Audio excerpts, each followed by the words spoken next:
Hey guys welcome back to my channel Joyshree ডাইতে তোমাদের সবাইকে স্বাগত। তো আর একটা নতুন ব্লগ নিয়ে চলে এসেছি। তো এটা অনেকদিন আগেকার ব্লগ আমি এখন আপলোড করছি। তো আমরা ব্যাটার জন্য গেছিলাম বক্রেশ্বর পুজো দিতে, যেহেতু শিউরি আমার দিদির বাড়ি, তো আমরা ওখানেই গেছিলাম। যার পরেই দেখো এই যে দিদির ছেলে নিতে এসেছিলো, তারপর আমরা মিষ্টি খেয়েছিলাম। আর এই যে ওইখানে সবাই ব্যস্ত যে যার মতন। তারপর আমরা টিফিন করে নিয়েছিলাম। তারপরে এই যে গোগো মাসিদেরকে পেয়ে কত হ্যাপি। তারপর আমরা দুপুরের লাঞ্চ ওয়াঞ্চ সব কমপ্লিট করে একটু রেস্ট নিয়েছি। পর অনেকক্ষণ রেস্ট নিয়েছি। রেস্ট নেওয়ার পর খাওয়া দাওয়া করে এই জাস্ট বিকালবেলাতে উঠে ঠুটে এখন হচ্ছে চপ নিয়ে এসছে এখানে স্পেশাল। তো চপ খাবো। আর এই যে আমি ভিডিও করছি, আমার বড় সদস্য আমাকে দেখতে এসছে। হাই করে দাও। High high high. তার এই যে আর এই যে ছোট সদস্য বসে আছে। তো দিদি গেছে চপ আনতে, চপ নিয়ে এসছে, আনা হয়ে গেছে। তো দেখাচ্ছি কি কি চপ নিয়ে এসছে। আমাদের ব্যাচেলার পার্টি স্টার্ট। ব্যাচেলার পার্টিতে কী কী ছিল তোমাদের সাথে শেয়ার করলাম। তো এখন আমরা সবাই মিলে ব্যাচেলার পার্টি করছি, বোনের বিয়ের ব্যাচেলার পার্টি। তো দেখতে থাকো কী করছি।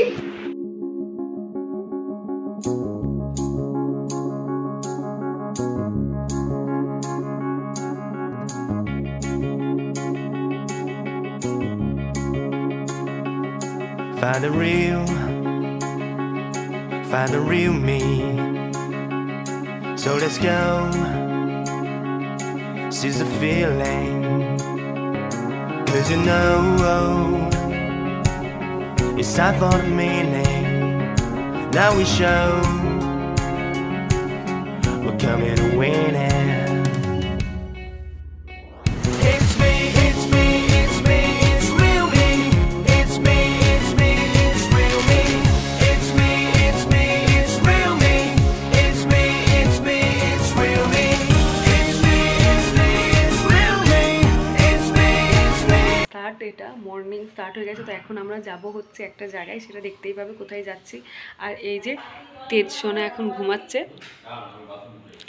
আর এই তেজসোনা এখন ঘুমাচ্ছে। সৌরভ গেছে স্নান করতে, দিদিও রেডি হচ্ছে, আমিও জাস্ট রেডি হব। কোথায় যাচ্ছি না যাচ্ছি তোমাদের সাথে শেয়ার করব। আর যে তেজসোনা এখানে ঘুমাচ্ছে, আর এই যে আমার মর্নিং ট্রি। গোগো এখন কি সেলুন ট্রিটমেন্ট চলছে? হ্যাঁ গোগো, বাবা হাসি হাসি। পিছন দিকটা বেশি করে দাও, পিছন দিকটা তো দাও। যাচ্ছি, এই যে তার বড় গোপাল, আর এই যে ছোট্ট গোপাল। হয়ে গেছি, রেডি হয়ে আমরা সবাই মিলে বেরিয়ে গেছি, ছোট্ট মা বেরিয়ে গেছি। তো কোথায় যাচ্ছি দেখতে থাকো। চলেছি এই যে আমরা চলে এসেছি বক্রেশ্বর মন্দির। তো এইখানে আমরা পুজো দিতে এসেছি ব্যাটার জন্য। আর এই যে আমরা ভিতরে ঢুকে যাচ্ছি সব জিনিসপত্র নিয়ে। আর এই যে সাথে আমাদের গোপাল, তো গোপালকেও আমি নিয়ে এসেছিলাম, গোপালও ঘুরবে বলে। তো এই যে জামাইবু আর আমি হাঁটছি, আর সৌরভ আর দিদি আগে হাঁটছে। তো এই দেখো গোগোকে ওর বাবার করে। আর এইখানে যে আমাদের পুরোহিতটা ছিলেন, উনি আমাদেরকে সব বোঝাচ্ছিলেন যে কোথায় কি হয় না হয়, কোন কীরকম মন্দির আছে না আছে। তো এইখানে অনেক কিছু আছে, দেখো এখান থেকে আমরা ফুল, ঠাকুরের যা যা জিনিসপত্র লাগে তাই নিয়ে নিচ্ছিলাম। তো এখানে উনি আস্তে আস্তে সব মন্দিরের ডিটেলসগুলো আমাদেরকে বলছিলেন।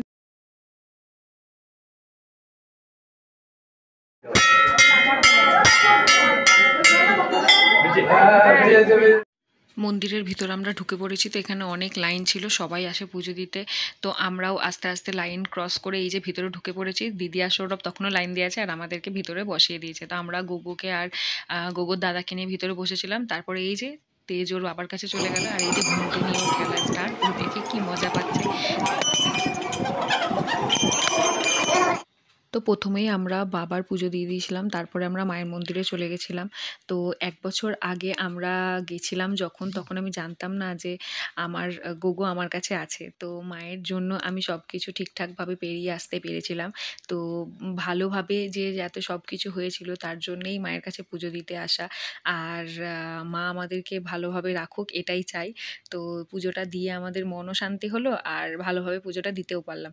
তো পুজো কমপ্লিট করে নেওয়ার পর আমরা এখানে ভোগ প্রসাদ খেয়েছিলাম, যার জন্য আমরা অপেক্ষা করে বাইরে বসেছিলাম। পুজো কমপ্লিট হওয়ার পর মাকে ভোগ দেওয়ার পর আমাদেরকেও সেই পায়েসটা দিয়েছিল, সেটা অমৃতের মতন আমাদের কাছে লেগেছিল। তো যাই হোক, আমরা কোনোদিনও এই 3বার পুজো দিতে এসেছি, বাট আমরা পাইনি। তো এই লাস্টবার যেহেতু ব্যাটার নামে পুজো দিতে এসেছিলাম, তো আমরা দেখো পায়েসটা পেয়েছিলাম। তো সেটা সৌভাগ্যের ব্যাপার, কখন কে পাবে সেটা জানা থাকে না। তো যাই হোক, এই যে মায়ের কাছে পুজো দেওয়া কমপ্লিট করে বাইরে আমরা কিছু একটু খাবার খেয়ে নিয়েছিলাম। তো এরপরে রাত্রেবেলায় আমাদের জন্য হয়েছিল স্পেশাল আয়োজন। তো স্পেশালি ছিল তেজ আর ওর মাসির জন্য। তো যেহেতু তেজ ওর মাসির বাড়ি প্রথম গেছিলো, তো ওর মাসি ওকে মাসি ভাত খাওয়াবে বলে আশীর্বাদ করে সেই সব রিচুয়ালস ফলো করছিল। আর তারপরে হচ্ছিল তেজের মাসির আইবুড়ো ভাত। তো যেহেতু বোনের বিয়ে ডিসেম্বরে ছিল, যেহেতু দিদির বাড়ি গেছিলাম, সেহেতু দিদি ওকে আইবুড়ো ভাত দিল। আর এই যে তেজ দেখো অন্য কিছু খাবে না, শুধুমাত্র মিষ্টি খাবে, যেহেতু ওর মিষ্টি ফেভারিট। তো একে একে সবাই ওকে আশীর্বাদ করে মিষ্টি যা যা খেতে চাইছিল তাই ওকে খাইয়ে দিল। তারপরে এলো বোনের পালা। তো বোনকে সবাই মিলে আশীর্বাদ করে আইবুড়ো ভাত খাওয়ালো দিদির বাড়িতে। তো আমরাও একটু আশীর্বাদ করে নিয়েছিলাম। আর এই দেখো তেজ ওর বাবার কোলে বসে মিষ্টিটা কেমন খাচ্ছে। তো একে একে আইবুড়ো ভাত কমপ্লিট করলো, আর সাথে তেজের মাসি ভাতও কমপ্লিট করলো। তো তোমরা দেখতে থাকো।